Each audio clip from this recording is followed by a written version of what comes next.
প্রথমে ছেলেটা আমার কাছে আসতে যাচ্ছিল না, তারপরে যে টাকার লোভ দেখালাম তখনই কাছে আসলো। বুঝতে পেরেছি এই গ্রামের লোকের সাথে কি করতে হবে।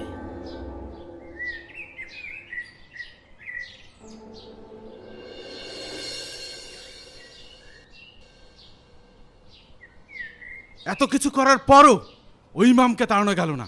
আমি এটা কোনোভাবেই মেনে নিতে পারছি না। ভাই, এক কাজ করলে কিরকম হয়?